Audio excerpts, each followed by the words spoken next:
Well, hello again, everyone, and welcome to our next webcast that we're bringing you from Travel Weekly as part of our Roadmap to Recovery series.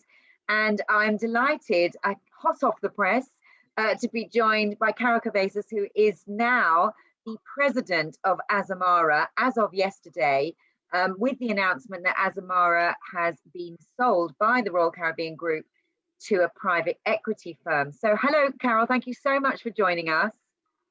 Hey, Lucy, I'm so excited to be able to speak with you and speak with all of your viewers. And of course, I have to remind everyone that this is particularly special because, Lucy, you are one of our godmothers for Pursuit, one of our beautiful ships. And so, I'm thrilled to make this one of the first conversations about our big news. Oh, well, I'm so grateful, and it's wonderful to be able to speak to you after such a big news yesterday that we reported yesterday afternoon. So, Carol, we don't know anything about Sycamore. Perhaps you could. I mean, I've obviously looked them up. They're into office supplies and retail.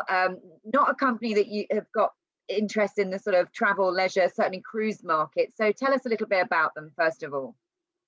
Of course, Sycamore Partners is a company that's focused on identifying brands that are known, that are recognized, that are very well respected, and have great loyalty from their customers.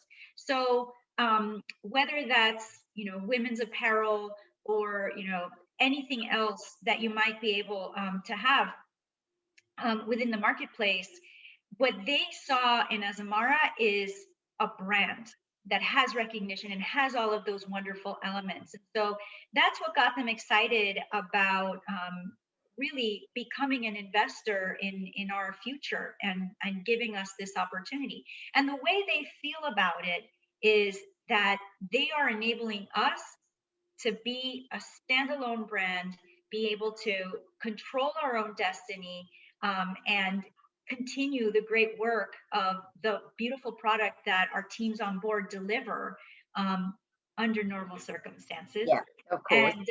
And so that's what we intend to do. And the wonderful thing is that they've said no changes to people, product, relationships. Everything is wonderful the way they view it, and they want it to continue. The only change is they want to invest in our growth. And I think that's great. That's fantastic. All right, let's come on to talk about that and the plans for the future. But before we do, then just I mean, it was a surprise to us, but these things are probably not, they've probably been being talked about for some time.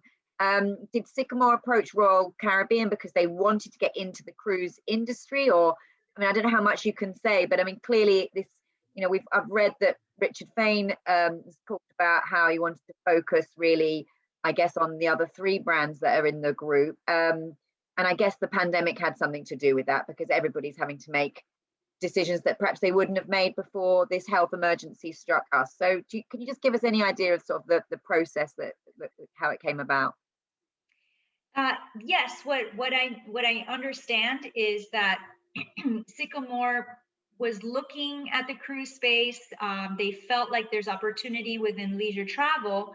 And when they considered what brands are, have a great standing and which ones are the right size. Right. So they're not so big that, continuing to invest is kind of diminishing returns. And we're not so small that there's a lot of heavy lifting of brand building that's yeah, right. And so it's almost like a Goldilocks scenario. We're the right size for being able to continue to expand on something that is really well done, and it just needs the right amount of investment to do so. Yeah. And you said that one of the wonderful things is that they don't want to change anything to do with the people, etc. But how much of what Azamara does, relies on the shared services of the Royal Caribbean Group? Because there obviously are, you're all in a big office together, and you must have some functions, I'm sure, that are shared across the four brands. So I guess there will be some unraveling to do and setting up new functions, I guess, in the new world for you.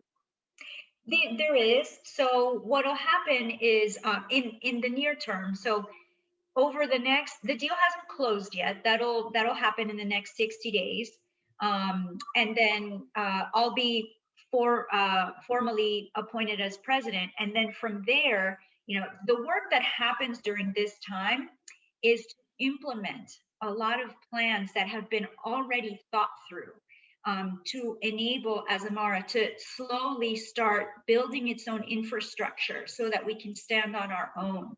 And so it'll happen slowly but surely. We want to make sure that it's thoughtful and methodical so that the product never is impacted negatively. The people, everyone is able to continue focusing on their job for the product.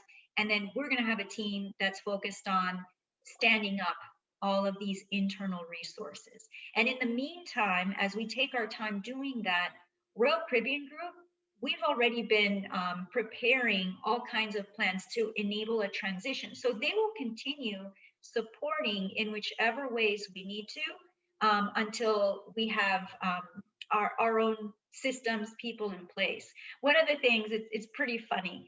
One of the things we will need to do is create new technology for us. We'll have to have our own new reservation system, customer relationship management, all of those great things. And when I mentioned that to the team, they just they were ecstatic, because it's great to be able to leverage the newest technology and start fresh. So while yes, there are a number of things that we do work together with the Royal Caribbean Group for. They're going to help us transition, and we'll be able to start fresh in many ways. So it's good. So it's good. Now, it's really interesting because you've mentioned your team a number of times.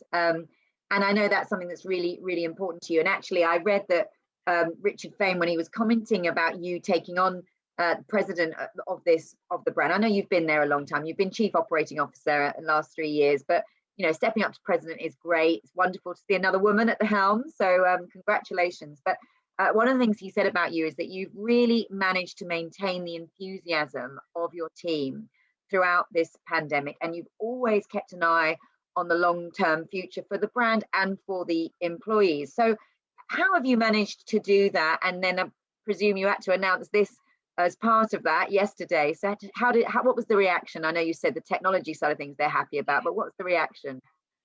So that was the number one thing I have thought about over the past few weeks when this really became a reality. How do I make sure to convey the right message to the team? Of course, all of our stakeholders, our travel advisors, our guests, all of our other partners within our ecosystem. But we have to make sure that the employees feel comfortable because they are most impacted by this. And so, what I said is over communication. Over communication is the key. And so, as you mentioned, Richard said during the pandemic, it was just staying in touch. I have huddles with the leadership team to make sure I know what's going on in their minds, in their worlds. They know what's going on from my perspective, and we collaborate. And I empower them. You have to be able to trust your team. And I feel that we do have great professionals able to do their jobs really well. And so I'm able to trust them to do their part. And I'm available for any of the communication when they're running into hurdles or they're needing to make some bigger level decisions. That take a couple of minds to do. So that's what I've been focusing on. It's communication, being there for anyone. I mean, this thing never leaves my side, never leaves my side.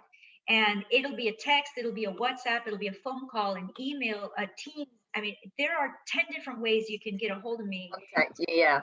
Right. And so that way people feel comfortable that if they have any doubts, if they have any concerns, they just reach out and we talk about it and we find a good solution. So Okay. so that's been my mantra. paramount. And you mentioned there the other stakeholders, and of course, you know, customers clearly key, but also your travel agent partners. They'll be the people watching this in the UK. And I know some of the bigger agencies you deal with in America were saying, "Oh, we didn't see it coming." Maybe some apprehension, but I know you've also taken steps to reassure some of your trade partners. So perhaps you could, whatever you said to them, you could say now, because of the UK travel agents that will be watching this who sell Azamara and might be feeling a bit like apprehensive, I guess, of what this means. Yeah, absolutely. And look, change is hard. It can be a little bit daunting for folks. And so the thing that I made very clear to our travel partners, and hopefully everyone, all of our travel partners in the UK and in other markets as well, were able to get my message, where it's about no change to our people, to our partnerships, to how we run our product, you know, the service levels, the way that we create those special experiences for our guests. None of that is going to change. And of course, everything about our business, whether it's, you know, future cruise credits that we've issued for the guests, or other sorts of lift and shift options, whatever it may be, we are honoring all of it. It is Yeah. business as usual. And so, you know, you can continue to expect the same terms that we've had in place. The fact that we will honor everything that we've had in the marketplace, whether it's a promotion, whether it's some sort of compensation, no change. Okay. All right. That's good to hear. And let's get back then to the growth that Sycamore Partners are going to be able to support. I think that's what you said. They'll be able to support the next phase of your growth. And I think you also said it was an opportunity to rapidly expand Azamara's destination portfolio with them on board. So can you talk, I know you're not going to give away all your secrets, but can you talk about, you know, what you mean by this next phase of growth and the investment that Sycamore Partners are going to put behind that? Yeah, I mean, it's early days, but certainly anybody that it comes into this business and says, "Hey, you know, this is a small brand that you know, has potential," we're talking about expanding our assets. And so that's something that we're, you know, certainly in very strong talks about making sure. You mean more ships? Yes, that's what we mean. We are focused on expanding our fleet, because that's the kind of exciting thing for our travel advisors and for our guests to think about: more options, more things to do, and it excites our team too. So that's absolutely the path that we're on. You know, and the other thing is, of course, getting back to an expansion of what we do on land, because of course, you know, in June of 2019, we had announced entering the land space in a big way. And while we're still going to maintain many of those experiences, we've had to scale back a bit. For many different reasons, primarily involving COVID. Yeah.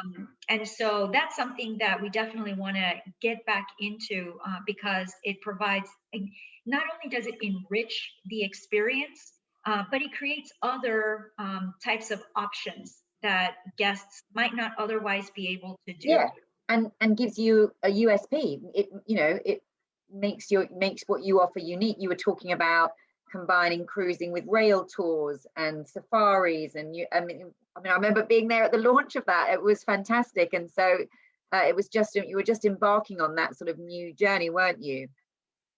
Yes, we were really at the early stages of it. And I think the way I looked at it was, we want to keep the really elevated bucket list type of elements. You know, our safari is still there.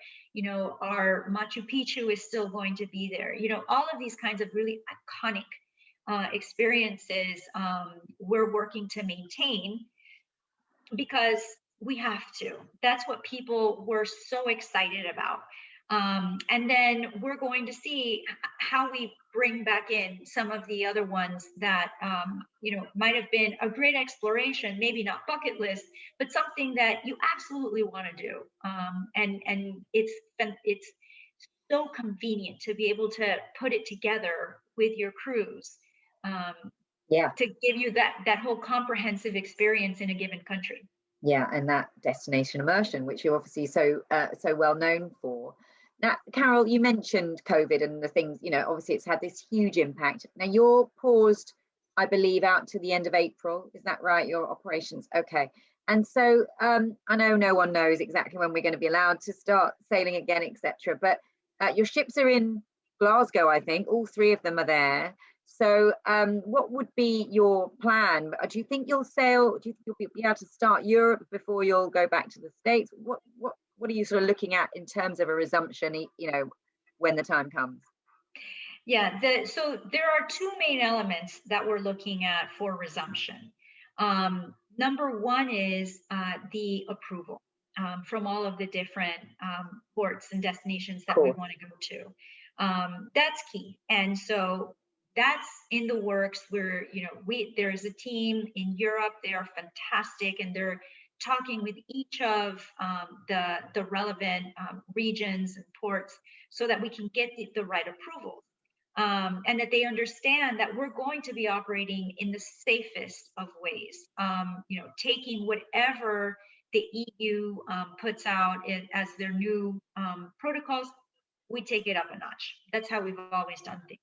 And then number two is when we see that we're going to be able to get for our guests to be able to travel to the ship. So at the moment, it's quite complicated, and there are still a number of exclusions and barriers. But that's what we're watching to make sure, as vaccine is being introduced very broadly, particularly within our core markets. The UK is doing a good job. The US will get there. We'll get there. And all of the other countries, of course, are finding their way. And that will enable for those passages to be opened up again. So those are the two main things that we're looking at to be able to resume sailing. Yeah. Can we go there and make it safe? And can our guests get there? But do you think, because some of your itineraries are to some really, interesting exotic destinations, they're not always the kind of the classics, which may be more advanced, you could argue, in getting themselves sort of ready to receive passengers. So do you think you'll have to scale back at all on some of your really interesting and more unique itineraries until those destinations all get up to speed? So we've looked at some places where maybe we have to make a couple of adjustments, but Azamara needs to deliver the Azamara experience. We don't want to sacrifice what we're about in order to just be able to, operate a sailing. It's not the experience that people are coming to us for. So the good news is that we have a pretty large portion of our sailings as country intensive. And so what that does is allow us to operate in primarily one country. And so it becomes a lot easier to understand, okay, we're in Greece, and in Greece, these are the protocols. Yeah. And we're not coming in and out and going over here or over there. And so it becomes a lot less complicated, and the approvals become a lot easier to come by. So that makes it helpful for us to be able to carry out without having changes. Yeah. Now you mentioned the UK market. Obviously, we're very interested in that here. But of course, we've got Foreign Office advice at the moment against cruising prior to this national lockdown and the sort of ban on all international travel. But we were already battling that cruise seemed to have been singled out. But how are the UK markets still sort of faring for you? Are you still getting new bookings in from the UK? Are people still, how are we performing even though we've got quite a lot of restrictions? I love how resilient the British traveler is. You will not be told you cannot travel. You will not give up your holiday, and that's wonderful. And so I actually just completed our trading call for today. And one of the things that we look at is how are the different markets faring? What are they interested in? And not only is the UK faring well, particularly when you look at the summer and beyond. When we look at 2022, it's outstanding. Our British loyalists are really coming through. This indicates to us that the British traveler wants to get out there. They just don't want to preempt it, right? Yeah. And go too soon. And so and then have to have it cancelled again. And okay, so they're yeah. booking, but they're booking a little bit further out. So 2022 more from the Brits. Yeah, plenty of 22. We are still getting 21, of course, just not the early days. Yeah. It's a little bit further into the summer and into the fall, which is okay. I understand people feel uncomfortable. However, what I would say is if anybody does book in earlier and something gets canceled, they're going to get a great compensation package, including, that future cruise credit that gives them an added value. So, Yeah. you don't lose. You don't lose. Okay. All right. So keep booking is what your message is. All right.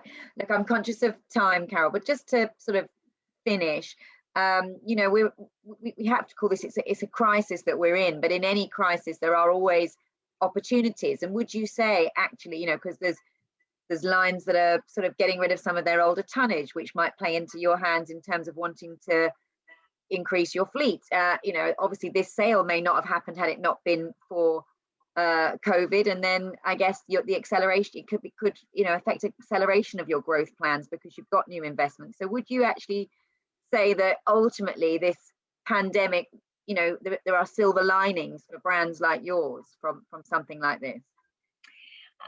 I feel that there are always silver linings in anything. We just have to look hard enough. And things happen for a reason. I firmly believe that. And so while we certainly wouldn't want this awful situation to be happening, if it precipitated creating this opportunity for the brand, then that's a great thing, because the way I look at it is I love this brand and I love all of the people who are in it.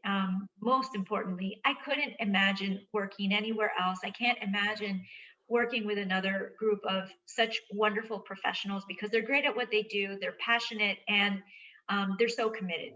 So that makes my job the best job in the world. I mean, Richard always said he has the best job in the world. I guess I have the second best job in the world. Oh, and, fair enough. And if someone's coming in to say, hey, I want to make things better for you and invest in you, then that aligns with our priorities too. So it's a good thing. And timescales, I know it's hard to put any times on it, but when might we see the sort of the enhancement of your assets as you talk about it? I mean, is it something you want to look at quite quickly? Because there is tonnage available out there, and I know you'd then have to refurb, etc. But I mean, when are we talking about? I certainly don't want to preempt things, but we're talking about it. We're making sure that we don't lose out on any opportunities. So as soon as we're ready to come out with it, you guys will hear about it first. All right. Well, I can't say fairer than that. Can I just ask how my lovely ship is? She's doing great. And I want to make sure everybody knows, while she's resting, we are going to make sure that we invest in getting them back up to a beautiful condition before the guests get on. So we will take our time to do that work to get them beautiful again before we start greeting our guests back on again. Oh, well, it sounds like it's a great opportunity for you, Carol. I'm delighted for you personally. I do know how much you love the brand, and we wish you all the very best. And we're so delighted that you chose to speak to Travel Weekly, first of all. It's wonderful. Thank you very much. You're so welcome, Lucy. I feel privileged to be able to speak with all of you and get the, the chance because, it's been a wild ride the past several months, but we should definitely do it again. Brilliant. All right, I'll hold you to that and I'll look forward to it. Thank you, Carol. Thank you, Lucy.